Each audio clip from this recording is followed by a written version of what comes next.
Good morning friends, स्वागत है आपका आपके प्लेटफॉर्म RWS सिविल सर्विसेज पर। और मैं तैयार हूं आपके लिए NCERT सार बैच की क्लास लेकर। जल्दी से सभी बच्चे जुड़ेंगे ताकि क्लास की शुरुआत की जा सके। ध्यान रखेंगे, हम लोग अभी दिल्ली सल्तनत के अधीन जो शासन और अर्थव्यवस्था वाला भाग है उसमें अटके पड़े हैं। आज मैं उसको आगे बढ़ाऊंगा। अर्थव्यवस्था वाले में थोड़ा सा कुछ बाकी रह गया था, इसके बाद समाज को देखना है और देन फिर आपका यह चैप्टर समाप्त हो जाएगा। इसके बाद फिर विजयनगर और बहमनी वाला आज ही प्रारंभ करेंगे, जहां तक मुझे विश्वास हो रहा है। 1 घंटे का सेशन होगा, इसको हम कंटिन्यू करेंगे। ज़रूरत होगी सैटरडे को क्लास को और बढ़ाएंगे। हालांकि मैं मान के चलता हूं कि शायद कल आपकी क्लास नहीं हो पाएगी, यानी 15 अगस्त के दिन क्लास नहीं ले पाएंगे। तो सुबह का समय होगा, थोड़ा सा जैसा मैंने बताया था कुछ सामाजिक जिम्मेवारियां भी होती है, यानी जब झंडोत्तोलन हो रहा होता है तो वहाँ पर भी उपस्थित होना पड़ता है। तो हो सकता है कि मैं 15 अगस्त वाली सुबह की क्लास नहीं लूँगा। हालांकि दोपहर की क्लास जो प्रैक्टिस सेशन है वह चलती रहेगी। तो अपेक्षा रखूँगा कि 15 अगस्त के क्लास को आप मिस नहीं करेंगे और फिर नेक्स्ट में 16 क्लास से जैसे क्लास चल रही थी वैसे आपकी चलती रहेगी। तो आज 14 को ही मैं फिर आपके लिए स्वतंत्रता दिवस की हार्दिक शुभकामना बोल देता हूँ ताकि आप लोग तैयार रह पाए। ठीक है बच्चे, चलिए जितने भी बच्चे जुड़ रहे हैं सभी का बेहद स्वागत है। ध्यान से देखेंगे कि जो चैट है वह बहुत नहीं करेंगे, क्योंकि पिछले दिनों हमने देखा था एक बहुत इरिटेशन सा माहौल बन जाता है। आप भी ऑकवर्ड फील करने लगते हैं, मैं भी थोड़ा गुस्से में ही बोलने लग जाता हूँ। तो चैट बहुत प्रासंगिक होता नहीं। जो पहला मिनट होता है वही देखते हैं चैट को, इसके बाद चैट देखने की ज़रूरत नहीं होती है। खास करके ऑफ लाइन जो क्लास बच्चे देखते हैं, यानी जो रिकॉर्डेड बच्चे क्लास देखते हैं, उनके लिए वह ज़्यादा मुफीद होता है। नहीं तो फिर बातचीत में ही समय लगता है कि मेरा व्यर्थ हो गया। तो दिल्ली सल्तनत के अधीन शासन की अगर बात करें तो फिर से यही हेडिंग डालेंगे और डालेंगे दिल्ली सल्तनत की अर्थव्यवस्था। दिल्ली सल्तनत की अर्थव्यवस्था बात हो रही थी। कल चूंकि समय समाप्त हो गया था इसलिए मजबूरन हमें आपको यह बंद कर देना पड़ा था बीच में ही। अदरवाइज ये टॉपिक पूरा हो जाता तो अच्छा होता, नहीं तो मोनिका मैडम की क्लास शुरू हो जाती है, इसलिए वहाँ पर कोर्स बंद हो गया था। हमने देखा था कि अर्थव्यवस्था में ग्रामीण अर्थव्यवस्था को देखा था, नगरीय अर्थव्यवस्था को देखा था, व्यापार वाणिज्य को देखा था, विशेष क्षेत्र में किस प्रकार से नए नए उत्पाद उद्भूत हो रहे। खास करके हम लोगों ने सोनार गांव को देखा था, वहाँ पर नए उत्पाद हमें दिख रहे थे। तो इन सब की चर्चा हमने की थी। अब जरा देखेंगे कि व्यापार को सरल बनाने के लिए क्या कुछ प्रयास भी किया गया था। तो बिल्कुल किया गया था कि व्यापार को सरल बनाने के उपाय, व्यापार को सरल बनाने के उपाय क्या थे। सरल बनाने के उपाय, यहां पर जो सरल बनाने के उपाय होंगे जरा उसे देख लेते हैं। यहां पर हम क्या देखते हैं कि राजमार्गों का निर्माण किया गया था।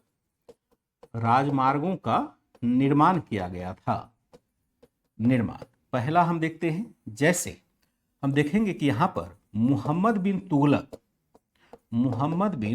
तुगलक के शासनकाल में के द्वारा यहां कर सकते हैं दिल्ली से दौलताबाद, दिल्ली से दौलताबाद तक राजमार्ग बनाए गए। राजमार्ग का मतलब यह मत समझिएगा जैसा वर्तमान राजमार्ग होता है, राजमार्ग बनाए गए। राजमार्ग का मतलब यह नहीं है कि जैसे वर्तमान आप देखते हैं एकदम चिकना चिकना सड़क है, डिवाइडर वाला सड़क है और उस पर रिफ्लेक्टर लगा हुआ है, स्ट्रीट लाइट लगा हुआ है, एकदम पक्की स्मूथ सड़क है। ऐसा तो संभव नहीं होगा, वहां तो ये टेक्नोलॉजी आया नहीं है। राजमार्ग मतलब है कि चौड़ा सा सड़क होगा, वहां पर छायादार वृक्ष लगे होंगे, एक मतलब एकदम स्पष्ट इकाई होगी कि यह सड़क है और जहां से व्यापारियों का कारवां आते जाते रहे होंगे।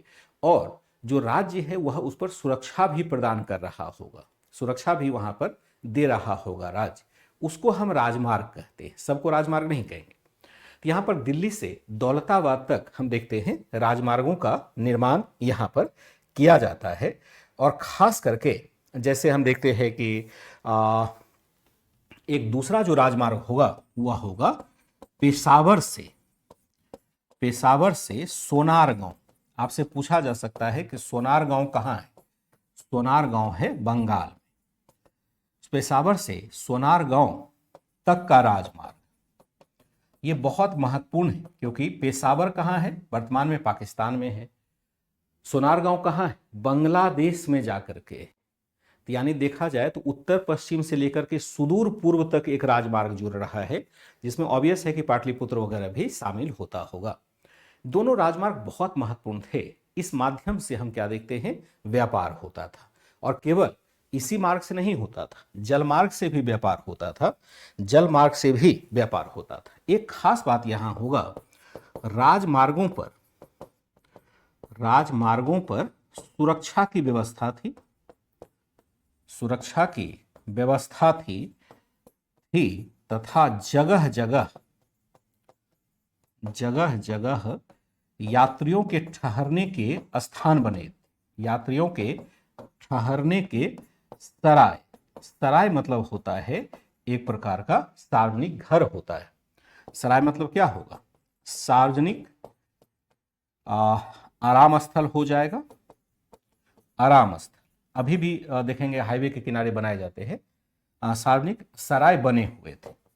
और इस काल में हम क्या थे, इस काल में डाक व्यवस्था, इस काल में डाक व्यवस्था भी अच्छी थी, या डाक व्यवस्था भी विकसित थी। सूचना कौन देता है, विकसित थी। यह सूचना हमें कौन देता है, यह सूचना देता है विकसित। यह सूचना हमें कौन देता है, सूचना देता है इब्न बतूता। इब्न बतूता किस काल में आया था, मोहम्मद बिन तुगलक के शासन काल में आया। यहां पर बातें हो रही है व्यापार को सरल बनाने के उपाय कैसे किए गए। राजमार्गों का निर्माण किया गया। मोहम्मद बिन तुगलक के द्वारा दिल्ली से दौलताबाद तक राजमार्ग बनाए गए। पेशावर से सोनारगांव तक का राजमार्ग बनाया गया। राजमार्गों पर सुरक्षा की व्यवस्था थी तथा जगह जगह यात्रियों के ठहरने के सराय बने हुए थे। और इस काल में डाक व्यवस्था भी विकसित थी। इसकी सूचना कौन देता है, इब्न बतूता देता है। और मैं यहां पर क्वेश्चन मार्क कर देता हूं। सबसे दुख की बात है कि मैं आपको चुनौती देता हूं कि आपके ही पीडीएफ से मैं प्रश्न पूछने वाला हूं और आप उसको गलत कर देते हैं। मुश्किल से 30, 32, 40% के आसपास ही बच्चे सही जवाब दे पाते हैं और बहुत सारे बच्चे गलत उत्तर दे देते हैं। अब मुझे पता ही नहीं चलता है कि मैं करूं तो करूं क्या। या तो वो बच्चे गलत दे रहे हैं जिन्होंने अभी तक पीडीएफ या क्लास लिया ही नहीं है और अटेम्प्ट वो कर रहे हैं, तो अच्छा होगा कि अटेम्प्ट ना करें। अगर गलत देने से अच्छा है कि एक बार उस क्लास को पढ़ लें और पढ़ने के बाद फिर अटेम्प्ट कर लें, ज़्यादा अच्छा रहेगा। तो हमने क्या देखा, राजमार्गों पर सुरक्षा की व्यवस्था थी, जगह जगह यात्रियों के ठहरने के सराय बने हुए थे। और इस काल में डाक व्यवस्था भी विकसित थी, जिसकी सूचना हमें कौन देता है, जिसकी सूचना हमें देता है इब्न बतूता। जैसा हम देखते हैं कि इब्न बतूता जो विशेष तौर पर इसी काल में मोहम्मद बिन तुगलक के शासनकाल में आया था, वह देता है। जो व्यापारिक समुदाय है, अगर हम यहां देखें, व्यापारिक समुदाय के बारे में भी एनसीईआरटी में एक विशेष सूचना दी गई है। व्यापारिक समुदाय में देखें, हिंदू तथा मुस्लिम दोनों व्यापारी सक्रिय थे। मुस्लिम दोनों व्यापारी सक्रिय थे, व्यापारी प्रभावी थे। यानी केवल मुस्लिम व्यापारी नहीं थे बल्कि हिंदू व्यापारी भी, खास करके जो गुजरात राजस्थान का क्षेत्र देखते हैं, जहां आप मारवाड़ी व्यापारी देखेंगे, जो मारवाड़ क्षेत्र का है, मारवाड़ी व्यापारी का नाम सुना है। आप जो लोकल टाउन देखेंगे वहां जो सबसे बड़ा दुकान होगा वो मारवाड़ी लोगों का ही होगा। व्यापार करने में सबसे आगे रहे, चाहे कितना भी बुरी स्थिति हो, ये व्यापार से पीछे नहीं हटते। इसलिए देखेंगे कि यह वर्ग बड़ा समृद्ध होता है। आप लोगों ने पता नहीं इनका नाम सुना है, जब बाजार जाएंगे तो हर क्षेत्र में मैंने देखा है कि इन्होंने जो प्रमुख स्थल है, चाहे दूर के स्थल हो, उत्तर प्रदेश का एकदम सुदूर डिस्ट्रिक्ट होगा, वहाँ पर भी कुछ दुकानें इनकी मिल जाती है, क्योंकि ये मूलतः व्यापारी समुदाय ही है। और ये तब से, मध्यकाल से ही प्रभावी है, कोई आज से नहीं। उनकी ही चर्चा करने वाले हिंदू तथा दोनों व्यापारी यहाँ पर आपको दिखाई देते हैं। जैसे हम क्या देखते हैं कि हिंदू व्यापारी जो होंगे वो आपका जैन होंगे, खास करके हिंदू व्यापारी अगर देखें तो यहाँ पर हम कह सकते हैं मुल्तानी व्यापारी। मुल्तानी लिख देंगे, मुस्तानी लिखा गया, मुल्तानी लिख देंगे।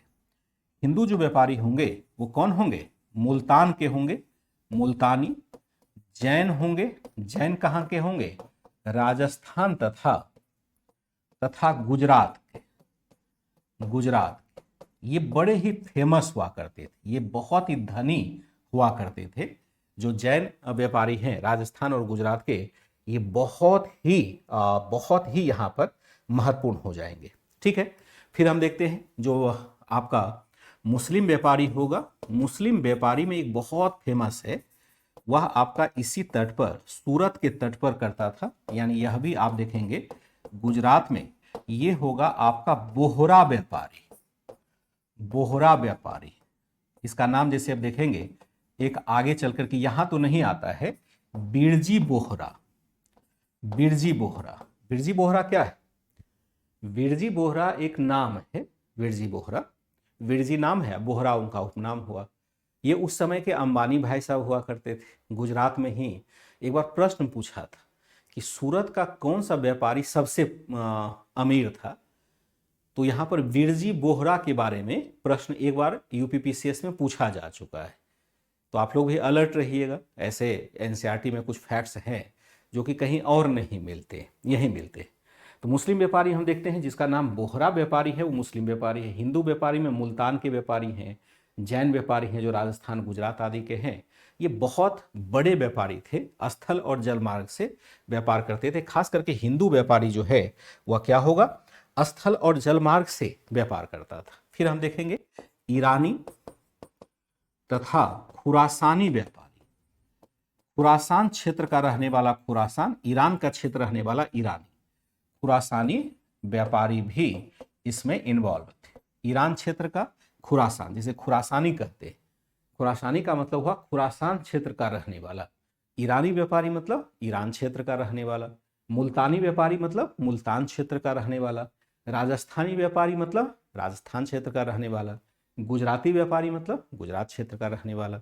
यानी क्षेत्र के नाम पर ही व्यापारियों को भी हम जानते हैं। इसका मतलब है कि इस काल में बहुत अधिक व्यापारिक समुदाय चर्चा में आ रहा था, चर्चा में आ रहा था। ठीक है, इस काल में हम क्या देखते हैं? इस काल में सिंचाई के साधनों में, इस काल में सिंचाई के साधनों में रहट प्रणाली का विकास हुआ। सिंचाई के यंत्र के रूप में रहट का विकास हुआ। रहट का विकास होता है, विकास हुआ। सिंचाई के यंत्र के रूप में हम रहट का विकास हुआ, जिससे हम क्या देखते हैं?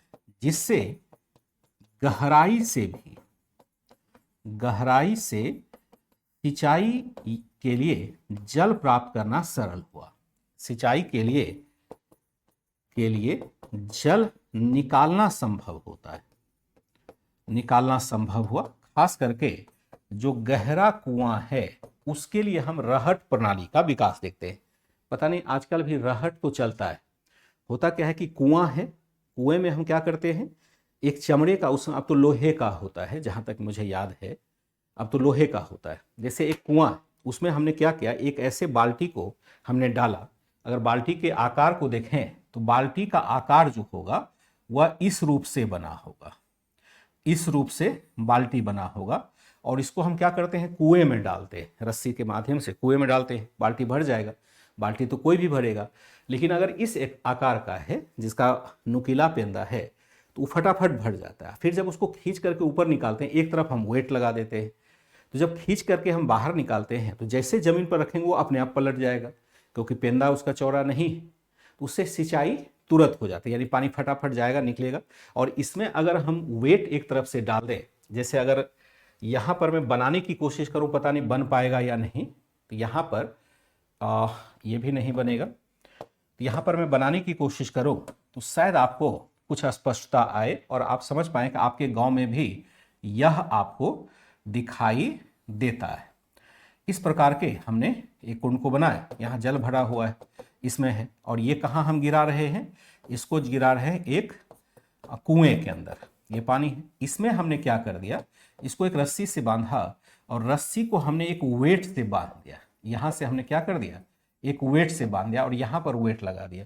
जैसे इसको खींच के नीचे करेंगे तो इसमें पानी भर जाएगा, और जैसे हम बाहर निकालेंगे ये अपने आप लुढ़क जाएगा, तो पानी गहराई से निकालना संभव होगा। यहाँ पर हम बैल की शक्ति का भी प्रयोग कर सकते हैं। चमड़े का थैला जनरली उस समय प्रयोग में लाया जाता था। इसको हम रहट कहते हैं। इस काल में सिंचाई के यंत्र के रूप में रहट का विकास हुआ, जिससे गहराई से जल निकालना थोड़ा सा संभव हो गया। आशा करता हूं कि सारी बातें समझ पा रहे होंगे। फिर हम क्या देखते हैं, भवन निर्माण तकनीक भी का विकास हुआ। भवन निर्माण में जुड़ाई के लिए, ईंटों की जुड़ाई के लिए बेहतर गारे का निर्माण हुआ। ईंटों की जुड़ाई के लिए या ईंटों को जोड़ने के लिए बेहतर गारे का निर्माण, बेहतर गारे का निर्माण हुआ। गारा क्या होता है? गारा होता है जिसमें हम पहले मिट्टी से बनाते थे। जैसे आप कभी घर बनते देखेंगे तो एक ईंट को दूसरे ईंट से जोड़ा जाता है। अब तो खैर सीमेंट आ गया, सीमेंट में हम कंक्रीट मिला करके उसको जोड़ देते हैं। जो अभी घर बन रहा है वह तो सीमेंट का बनता है, लेकिन पहले तो सीमेंट था नहीं। पहले क्या होता था कि जो डस्ट है पत्थर का, पत्थर को हम खूब पीस देते थे, एकदम पतला बना देते थे, और उसमें चूना, जो लाइम होता है, चूना है, गोंद है, घी है, इस टाइप के कुछ चीज़ को मिला करके उसको एकदम से लसलसा बना देते थे, और एक ईंट या दूसरे ईंट के बीच में उसको लगा करके जोड़ देते थे। जोड़ बड़ा टिकाऊ होता था, इतना टिकाऊ कि अभी भी टिका हुआ है, जबकि सीमेंट की आयु मुश्किल से 50 वर्ष की होती है। लेकिन वो जो गाड़ा बनाया गया उसकी वजह से मेहराब और गुंबद बनाना सरल हो गया। तो इसलिए इस काल में देखेंगे भवन निर्माण की तकनीक बड़ी बड़े यानी बड़े बड़े भवन इस काल में बनाए जाने लगते हैं। ये तकनीकी विकास यहीं पर दिखाई देता है। बेहतर गाड़ी का निर्माण हुआ। इसके परिणाम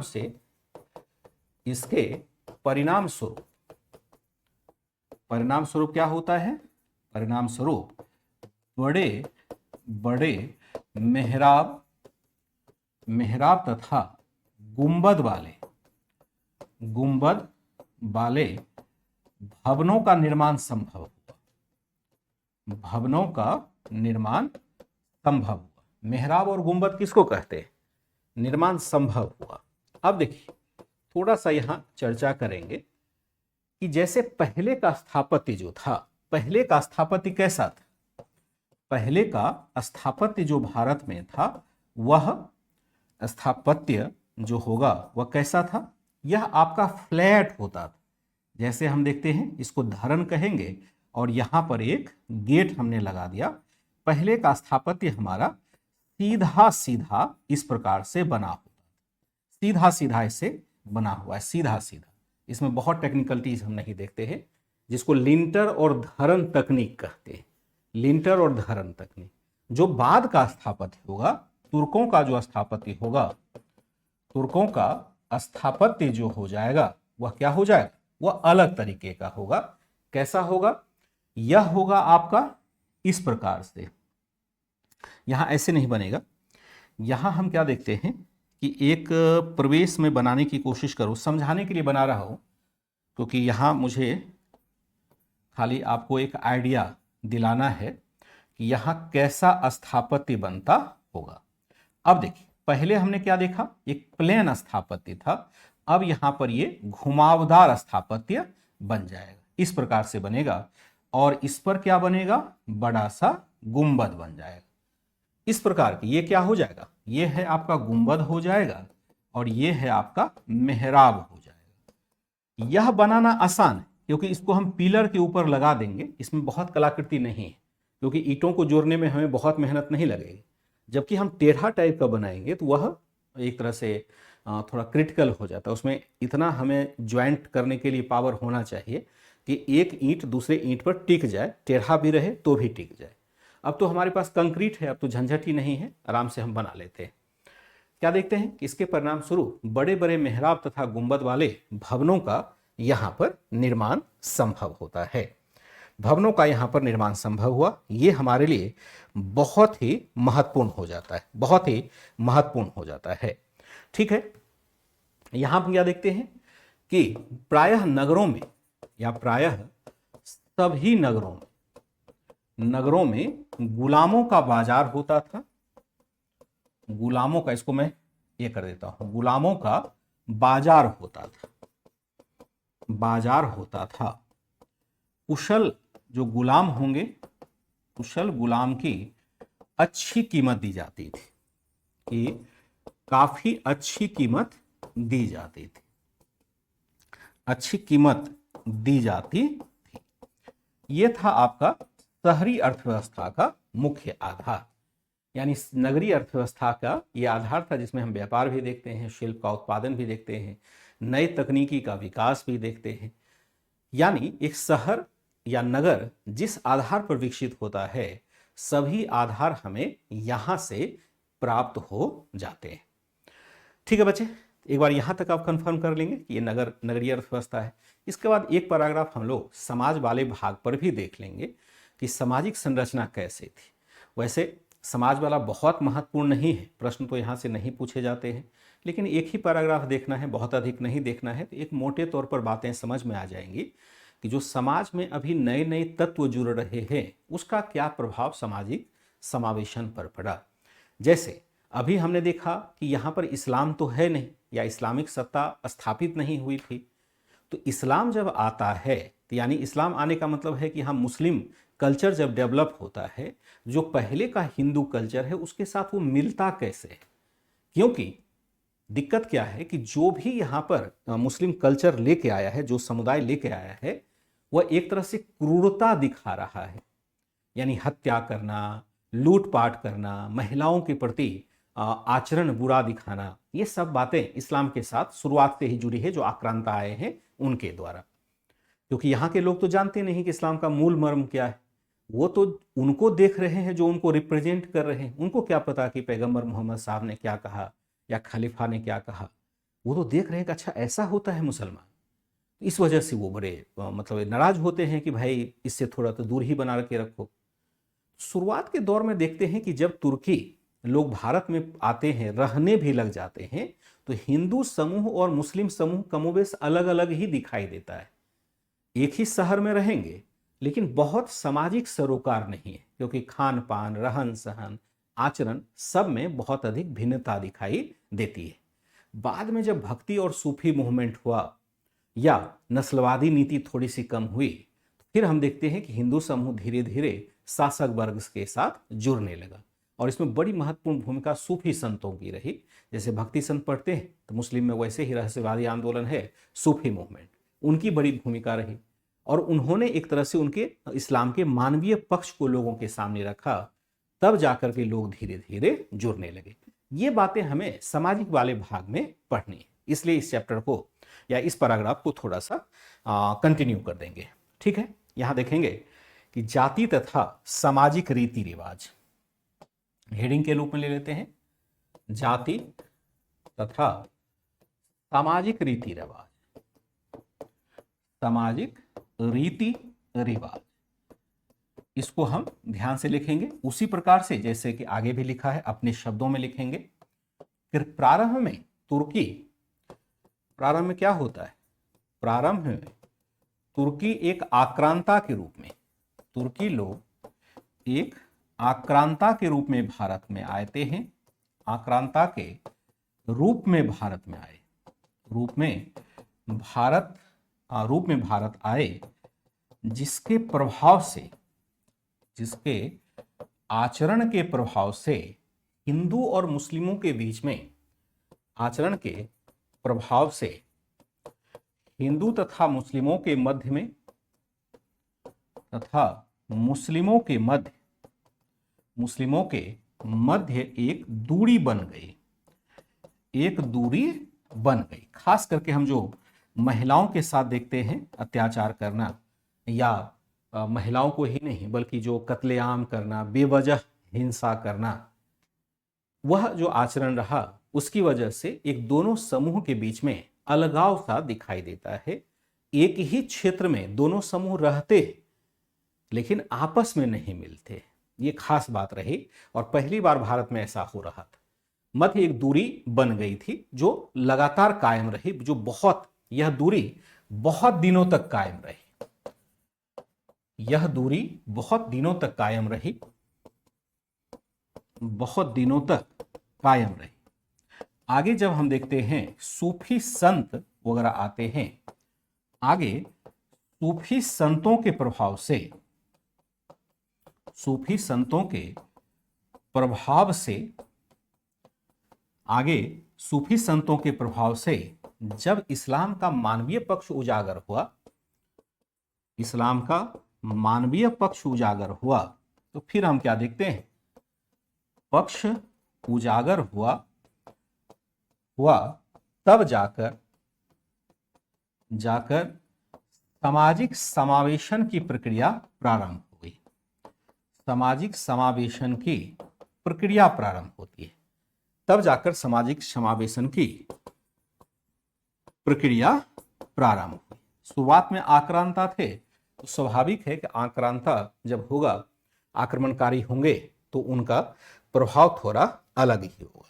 ठीक है, फिर हम क्या देखते हैं यहां पर, अगर अलग अलग समाज की बात की जाए, यहां लिख सकते हैं, यदि अलग अलग समूह की बात की जाए, समूह की बात की जाए, तो क्या होगा, जाए तो यहां लिख देते हैं, हिंदू समूह जातियों में फिर भी विभक्त रहा, हिंदू समूह जातियों में ही बटा रहा, जातियों में बटा रहा। और दूसरा देखते हैं कि मुस्लिम समाज में भी नस्लीय भेद कायम रहा, नस्लीय भेद कायम रहा।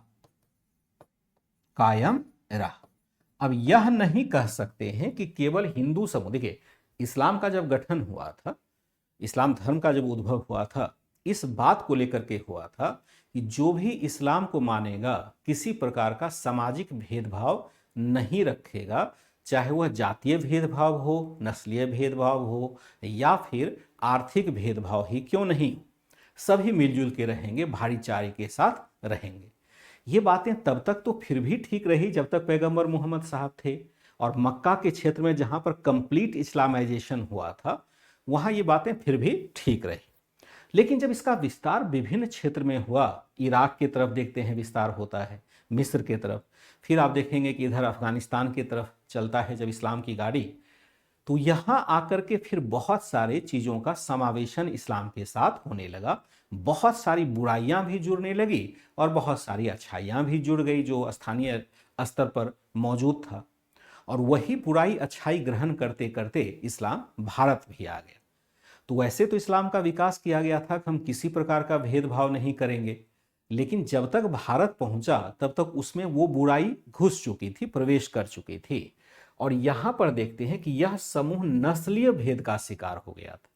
आपको याद होगा बलबन कहता है कि हम उच्च कुल के व्यक्ति को ही, उच्च कुल का जो तुर्की व्यक्ति होगा उसको ही हम सेना में रखेंगे या प्रशासन में रखेंगे। जो धर्मांतरित मुसलमान है, धर्मांतरित मुसलमान किसको कहेंगे, जिसने धर्म परिवर्तन करके इस्लाम ग्रहण किया है, उसे बहुत वैल्यू कभी नहीं दिया जाता था। अब की स्थिति अलग है, अब तो खैर सब कहानी खत्म हो गई पहले वाली।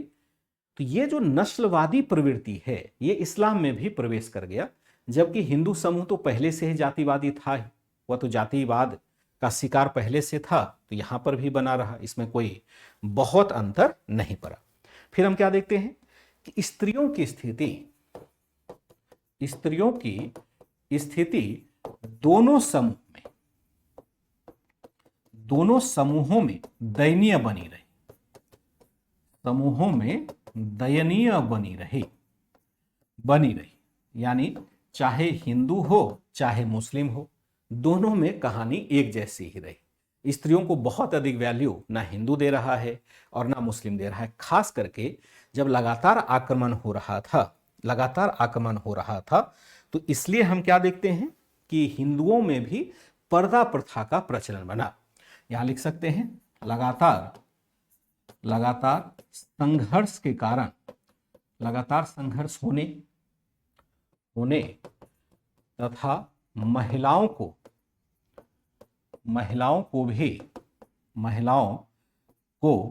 युद्ध में जीते जाने वाली वस्तुओं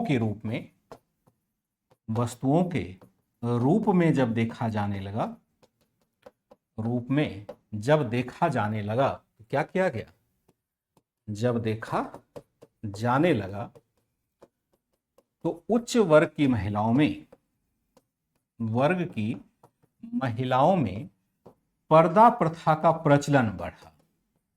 महिलाओं में पर्दा प्रथा का प्रचलन बढ़ा, का प्रचलन बढ़ा। निम्न वर्ग में बहुत फिर भी पर्दा नहीं देखते हैं, लेकिन उच्च वर्ग में खास करके यहां पर आप देखेंगे पर्दा प्रथा का प्रचलन बढ़ता है। चूंकि देखिए लगातार संघर्ष हो रहा है और लगातार संघर्ष होने के दौरान सबसे जो संघर्ष का दुष्प्रभाव पड़ता था वो महिलाओं पर ही पड़ता था, क्योंकि वो अपनी स्थिति की सुरक्षा नहीं कर पा रही है और उनको सुरक्षा देने वाले पुरुषों की मृत्यु हो गई। अब क्या करेगा, तो महिला को भी जीता हुआ समान मान करके, चूंकि यहाँ पर दास्य व्यवस्था है जिसमें दासी भी बनाया जाता है, तो उसको जीता हुआ समान मान लिया जाता था, उनके साथ दुर्व्यवहार किया जाता था।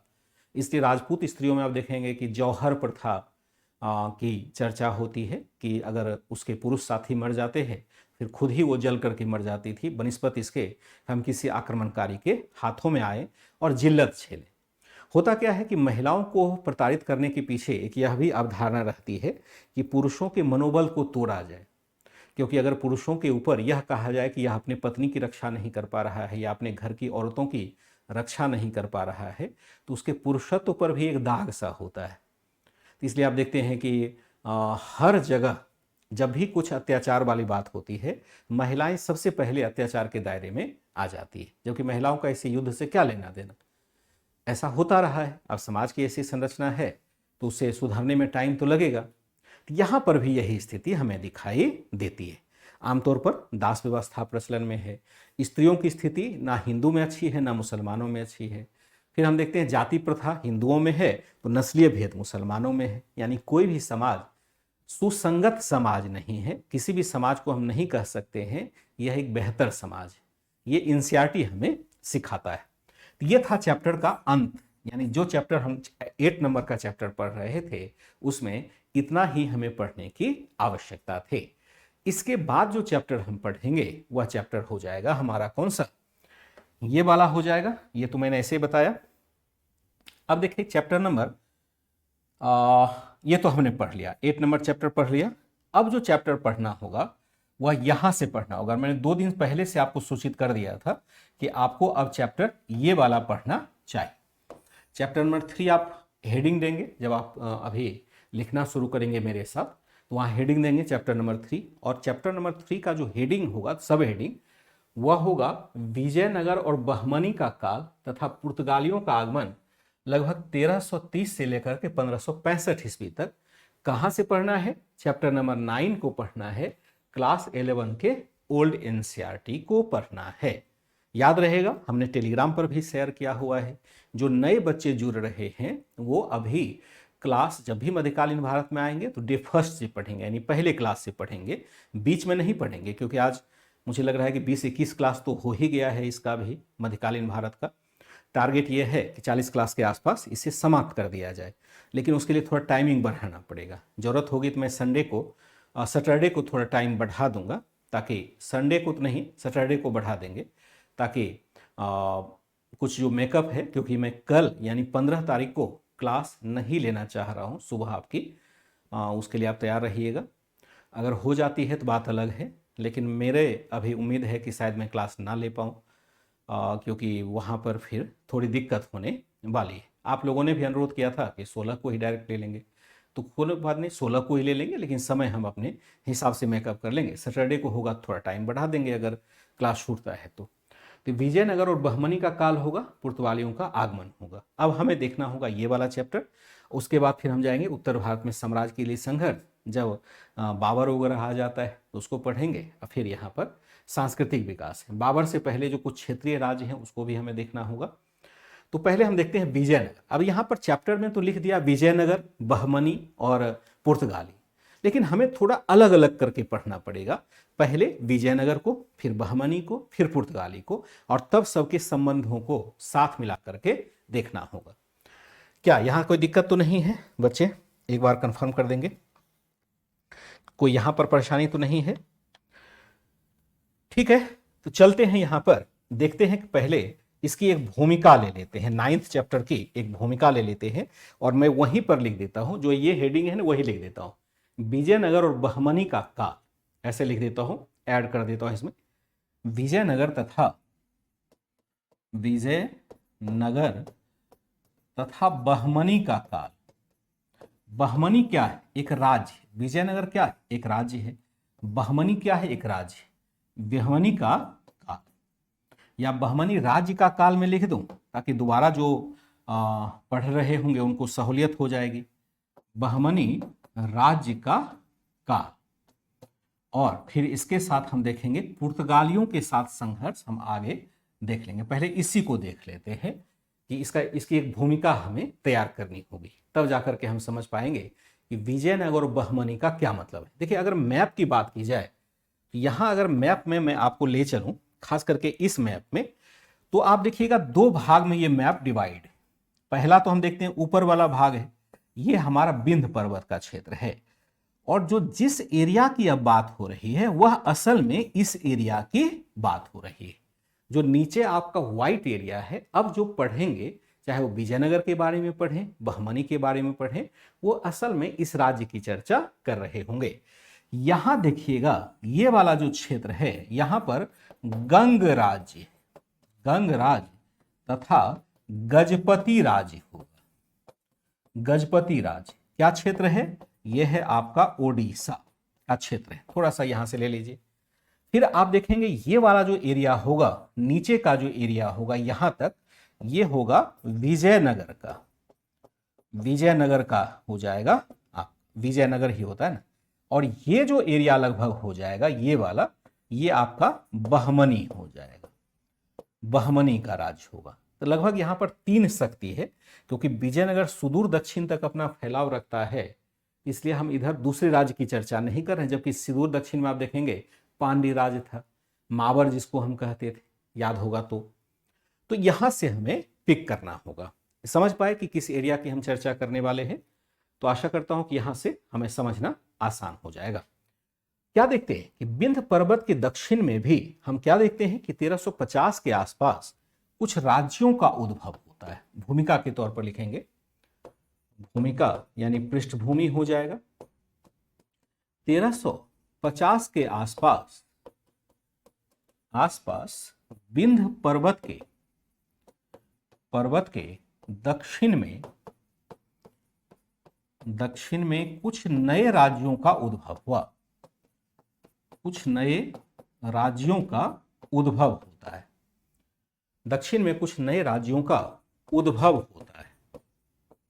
उद्भव हुआ 1350 के आसपास विंध्य पर्वत के दक्षिण में कुछ नए राज्यों का उद्भव हुआ, जिनमें इनमें 2 प्रमुख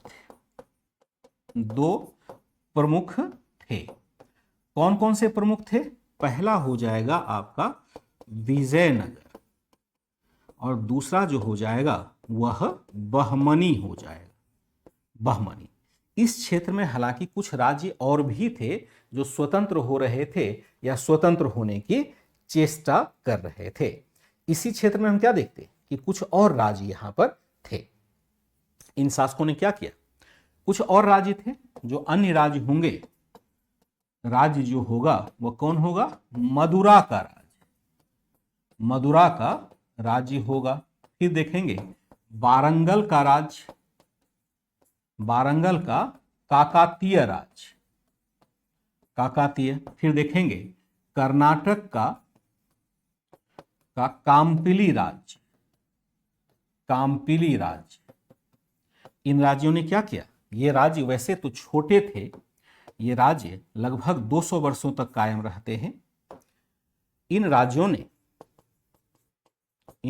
ने दक्कन तथा दक्षिण भारत में कानून व्यवस्था की बेहतर स्थापना तो की ही,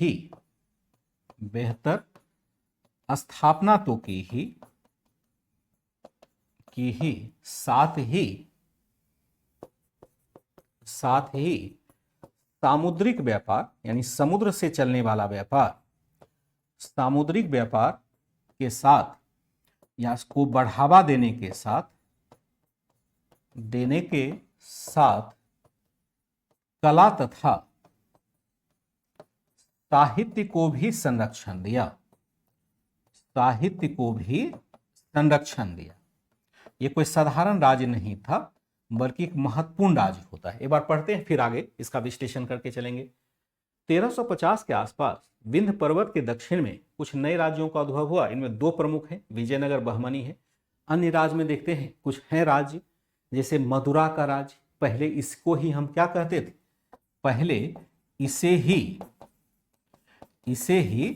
पांड्य राज्य कहते थे, पांड्य राज्य कहते थे। पहले इसे ही हम क्या कहते थे, पांड्य राज्य कहते थे। फिर वारंगल का काकातीय राज्य है, कर्नाटक का कांपेरी राज्य है। दो तीन राज्य थे जो कभी बनते थे, बिगड़ते थे, सीमा छोटी बड़ी होती रहती थी क्योंकि लगातार इस पर हमले होते रहते थे। आपस में ही संघर्ष कर रहे हैं ना, तो संघर्ष कर रहे हैं तो संघर्ष में तो आपको नाश ही होना है, विनाश ही हो जाएंगे। इसी बीच में क्या देखते हैं, कुछ ऐसे सर्कमस्टांसेस बनते हैं कि विजयनगर साम्राज्य का विकास हो जाता है हरिहर और बुक्का के द्वारा। इसकी चर्चा हम आगे करेंगे।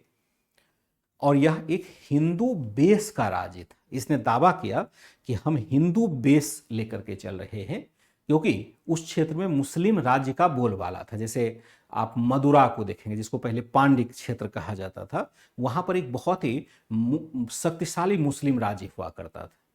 उसका संघर्ष लगातार चलता रहे। इसी बीच में कांपिली राज्य की पराजय होती है तो एक घटनाक्रम ऐसा घूमता है कि वहां पर एक नए राज्य के रूप में विजयनगर स्थापित होता है। मैं उसकी चर्चा थोड़ी देर में करता हूं। तो क्या होता है, विजयनगर और बहमनी अन्य राज्य भी है।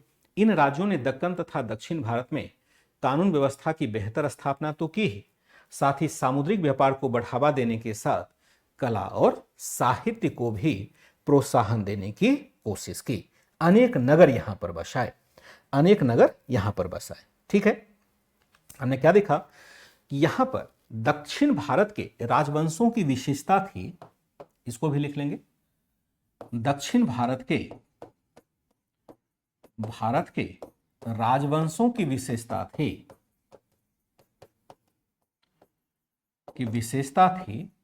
कि उत्तर भारत की तुलना में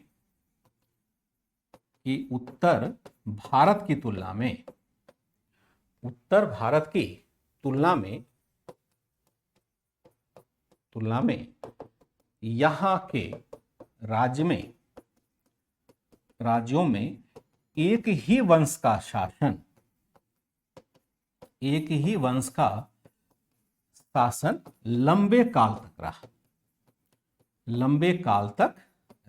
इसका क्या मतलब है, एक ही वंश का शासन लंबे काल तक रहा। इसका क्या मतलब है कि यहां के राज्यों में एक ही वंश का शासन लंबे काल तक रहा। जैसे हम उत्तर भारत में देखते हैं कि बार बार वंश चेंज हो रहा है, हर 20-25 वर्ष में नए राजवंश स्थापित हो रहे हैं सल्तनत में। लेकिन यहां ऐसा नहीं है, एक बार अगर राजवंश स्थापित हो गया तो 100-200 साल तक लगातार चलता रहा। इसकी वजह से प्रशासन में अस्थायित्व भी आया, जो नीतियों का निर्माण किया गया वह भी बेहतर तरीके से किया गया। इसलिए यहाँ के जो राज्य विकसित होते हैं, जैसे आप देखेंगे, दो तुलना कीजिए, अभी तो आपको पढ़ना बाकी है। जैसे मुगल राजवंश को देखेंगे तो मुगलों में हम बाबर को स्थापित देखते हैं 1526 ईस्वी में, और 1526 ईस्वी के बाद 10-15 वर्ष छोड़ दिए जाए तो 1526 से लेकर के 17 यानी कहें 1857 तक 300-400 साल तक एक ही वंश शासन करते रहा। आप देखिए फिर उस राजवंश के अधीन कितने अधिक विकास होते हैं, कितने अधिक मॉन्यूमेंट्स बनते हैं, कैसे अर्थव्यवस्था का विकास होता है। यही स्थिति यहाँ पर भी है। दक्षिण भारत के राजवंशों में भी यह राजवंश लगातार चलता रहा। एक ही राजवंश का शासन लंबे काल तक हम क्या देखते हैं, यहाँ पर रहता है। फिर हम क्या देखते हैं यहाँ पर कि लगभग 200 वर्षों के पश्चात,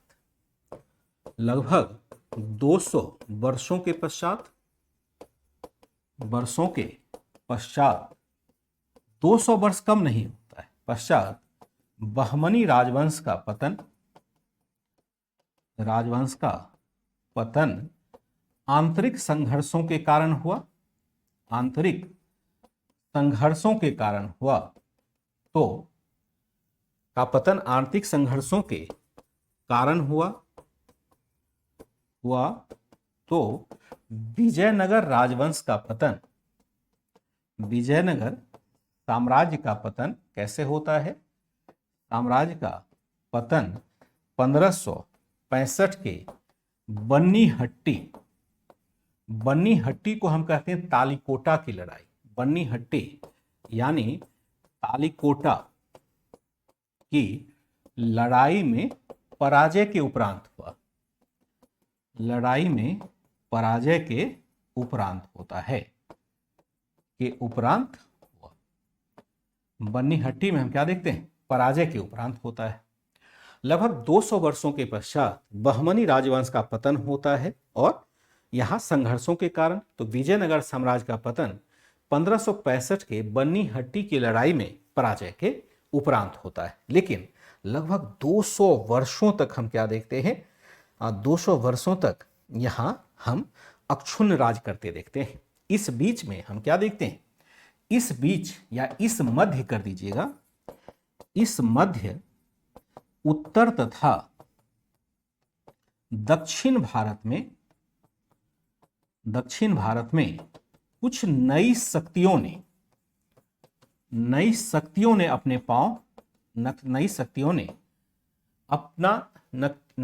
ने अपना प्रभाव स्थापित करने में सफलता पाई। जैसे हम देखते हैं सफलता पाई, जैसे यहां लेंगे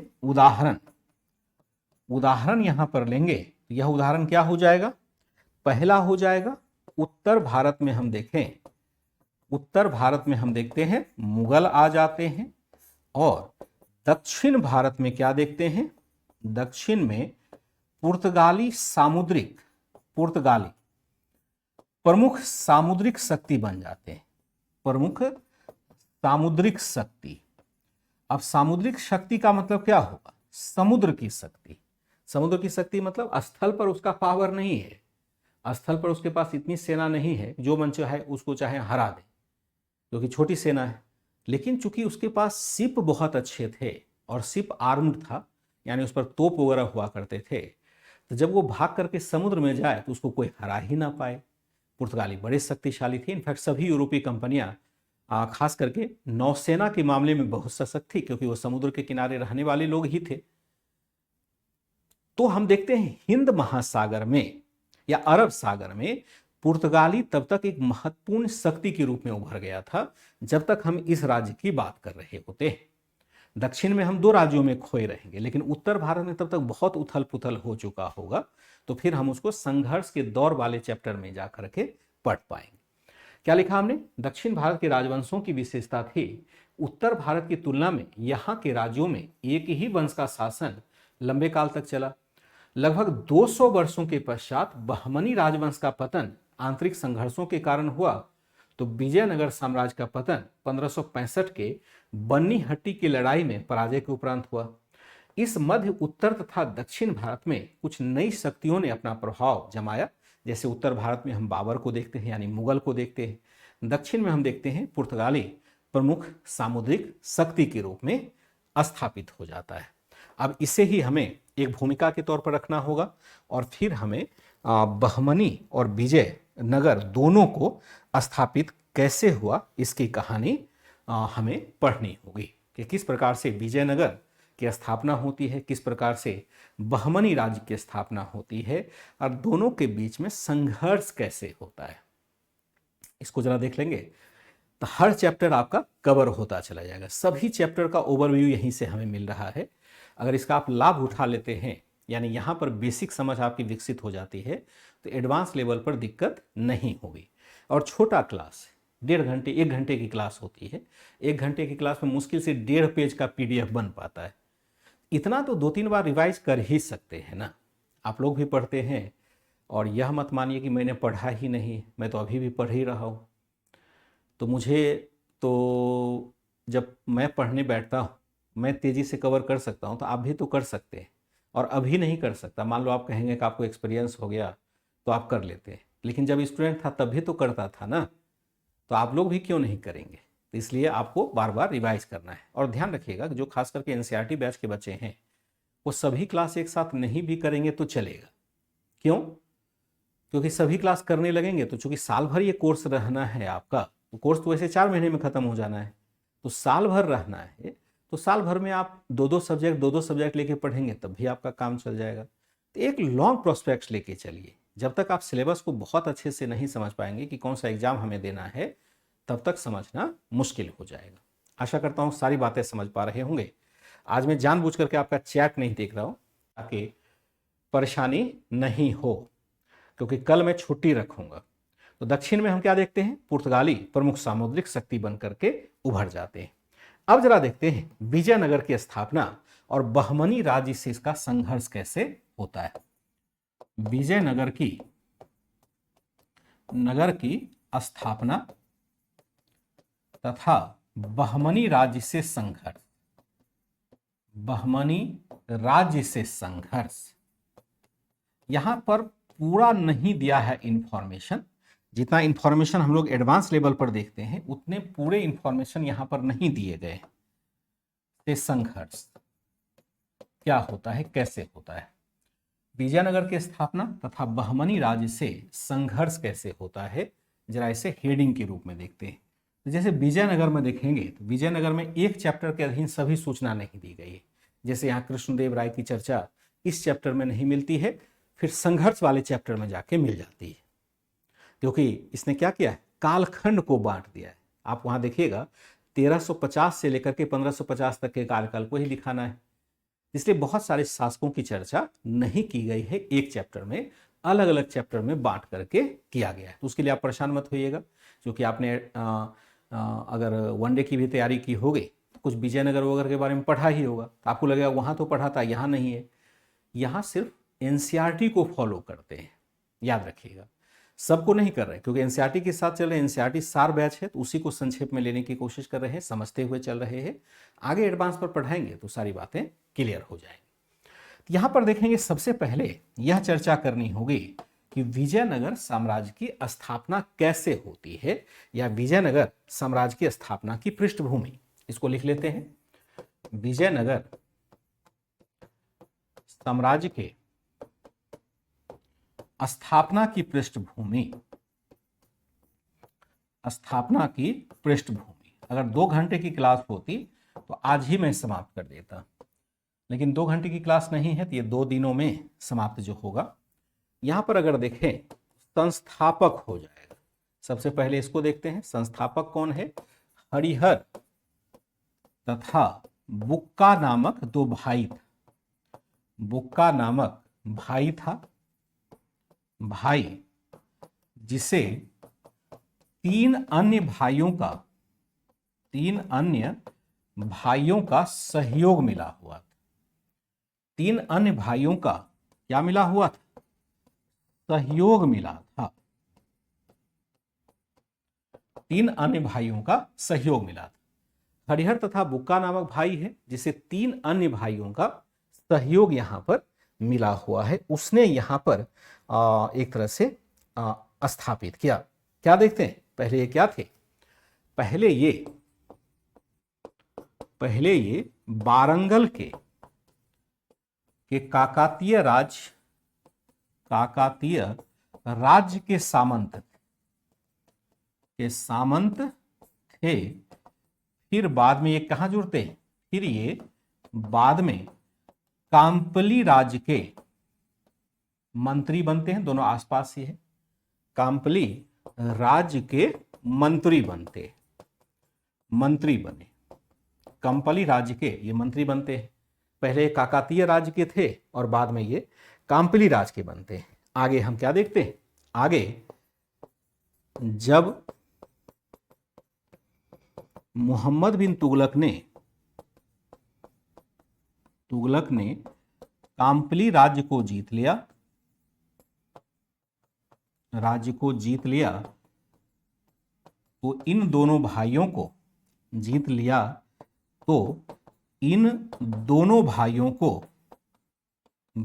को पकड़कर दिल्ली ले जाया गया। इन दोनों भाइयों को पकड़कर कहां ले जाया गया? पकड़कर दिल्ली ले जाया गया, ले जाया गया।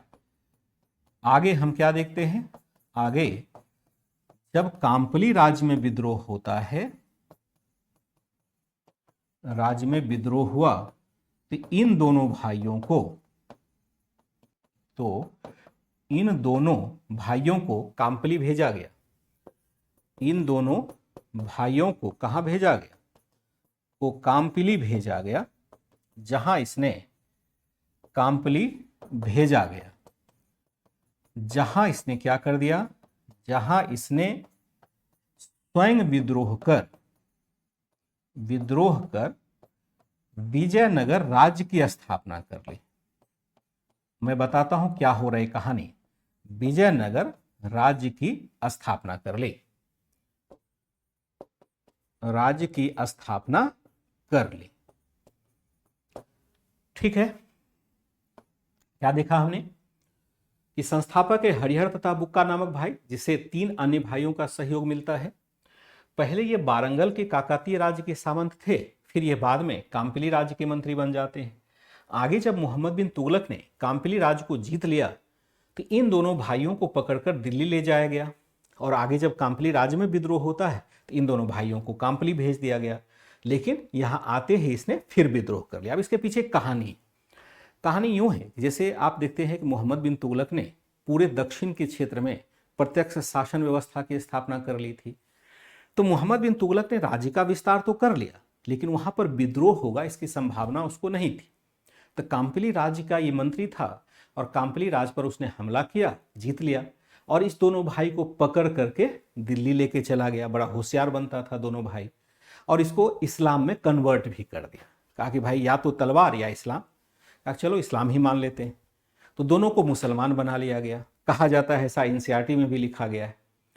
फिर हुआ क्या कि दिल्ली से काम्पली पर नियंत्रण प्राप्त करना बड़ा मुश्किल है, तो विद्रोह हो गया काम्पली क्षेत्र में। जैसे ही मोहम्मद बिन तुगलक वापस जाते, विद्रोह हो गया। अब मोहम्मद बिन तुगलक क्या करे? उसको तो पता ही नहीं कि दिल्ली से दक्षिण तक जाना उस समय हाथियों पर बैठ करके, घोड़े पर बैठ करके बड़ा मुश्किल था। अब मोहम्मद बिन तुगलक क्या करे? उसको इन दोनों भाइयों ने कहा, सर आप चिंता क्यों करते, मैं वहां का हूं, मुझे भेजिए, मैं वहां के नस नस को पहचानता हूं, मैं जाकर ठीक कर दूंगा वहां का विद्रोह। अब तो मैं मुसलमान भी हूं, तो आपको तो चिंता होनी नहीं चाहिए। मोहम्मद बिन तुगलक को लगा कह तो ये सही रहा है, इसी दोनों को भेज देते। लेकिन इन दोनों की मंशा ही अलग थी। ये दोनों वहां से चले तो सल्तनत के सेना नायक बन करके, और जैसे ही काम्पली राज्य में आते हैं, इनके गुरु थे विद्यारण्य। उन्होंने कहा बेवकूफ, जिस कुल खानदान में तुमने जन्म लिया है उसी को आप ठुकरा रहे हो। आप हिंदू हो तो आपको हिंदू रहना चाहिए। इतना माइंड वॉश किया, या उनकी भी मनसा रही होगी। इन्होंने तत्काल इस्लाम धर्म को छोड़ा, शुद्धिकरण अपना किया, और खुद ही विद्रोह, जो दबाने आया था वो खुद ही विद्रोह कर देता है, और एक छोटे से क्षेत्र काम्पली के छोटे से क्षेत्र में अपने राज्य की स्थापना कर लेता है, जो वर्तमान में कर्नाटक में हम्पी है वहां पर, जिसको कहा गया विजयनगर। विजय मतलब हमने विजय किया है, विजयनगर नाम ही इसीलिए बन जाता है। इस तरह से विजयनगर की शुरुआत होती है, किसके द्वारा? हरिहर और बुक्का के द्वारा होती है। ठीक है, तो चूंकि समय खत्म हो रहा है, तो कहानी में अगला आगे बढ़ाऊंगा। फिर दूसरी क्लास आपकी प्रारंभ हो जाती है। तो 15 को मैं मान के चलता हूं कि क्लास शायद नहीं ले पाऊंगा, यानी कल क्लास आपकी नहीं हो पाएगी। मेरे ही कारण से, कारण है कि मैं कहीं जा नहीं रहा, तो झंडोत्तोलन वगैरह करना होता है, हो सकता है मैं उसमें बिजी हूँ, फिर क्लास जिगजैग हो जाता है, फिर थोड़ा सामाजिक सरोकार भी कम हो जाते हैं। तो आप लोग भी इंजॉय कीजिए। स्वतंत्रता दिवस की हार्दिक शुभकामना रहेगी आपको कल के लिए। वैसे तो मैं हाजिर रहूँगा आपके लिए यूट्यूब पर, लेकिन सुबह की क्लास लेना थोड़ा सा मुश्किल हो सकता है। आप चाहें तो या छोड़ ही देते हैं, फिर आए देखा जाएगा। 16 से आपकी क्लास रिज्यूम हो जाएगी। ठीक है बच्चे, तो स्वतंत्रता दिवस की हार्दिक शुभकामनाएं हैं। ध्यान रखेंगे सभी बच्चे कि 15 तारीख को, यानी कल 9 बजे सुबह आपके लिए जो मेन चैनल है उस पर बहुत बड़ा एक इवेंट आने वाला है। और इवेंट जो आने वाला है वह यह है कि यह इवेंट होगा कि जिसमें हम क्या देखते हैं, जो अभी आप देख रहे हैं ये इवेंट आने वाला है। आपके प्यारे नवीन सर इस इवेंट को लेंगे, जिसमें यूपी पुलिस का जो री एग्ज़ाम होने वाला है उसका लॉन्चिंग किया जाना है। तो आप सभी बच्चे भी वहाँ से जुड़ेंगे और आपको बहुत मज़ा आएगा, वैसे बहुत मज़ा आएगा। तो आज के लिए फिर इजाज़त दीजिए, बाय एंड टेक केयर।